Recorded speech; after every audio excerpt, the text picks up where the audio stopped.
সবাইকে নমস্কার জানাই। মঞ্চে রয়েছেন খালেক সাহেব, এখানকার জনপ্রিয় বিধায়ক, সেই সঙ্গে কাউন্সিলররা রয়েছেন, পৌরসভার কাউন্সিলর, মহেশতলার কাউন্সিলর এবং আপনারা যারা সমবেত হয়েছেন।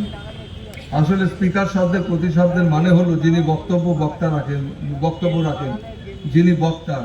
কিন্তু বিধানসভায় আমাকে কোনো বক্তব্য রাখতে হয় না। খালেক সাহেব আছেন, ওরা জানেন, ওরা বলেন, আমি শুনি, আমার শোনাই হলো কাজ।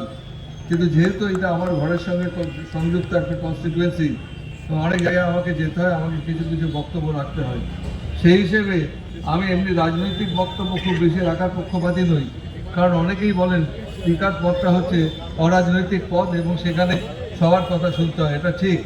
এবং পশ্চিমবঙ্গ বিধানসভাতে আমরা যারা আমাদের সরকারের ক্ষমতায় রয়েছেন, আমি সবচেয়ে গুরুত্বপূর্ণ অংশ হলো পশ্চিমবঙ্গ বিধানসভার, খালেক সাহেবও জানেন, প্রশ্নোত্তর পর্ব।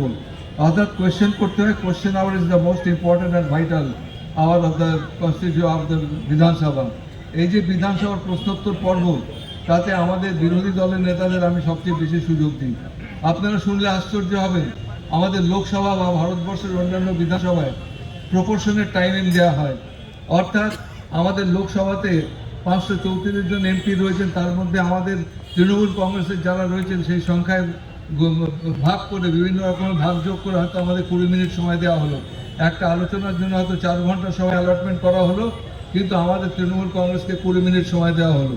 কিন্তু আমরা পশ্চিমবঙ্গ বিধানসভাতে, যেহেতু the floor belongs to the opposition, মাননীয় মুখ্যমন্ত্রী যখন আমার নাম প্রস্তাব করেছিলেন পশ্চিমবঙ্গ বিধানসভার অধ্যক্ষ হিসেবে, তিনি প্রথম দিন বলেছিলেন যে বিমলদা, আপনি মনে রাখবেন এটা বিরোধীদের বলার জায়গা, বিরোধীদের আপনি বলার সুযোগ করে দেবেন।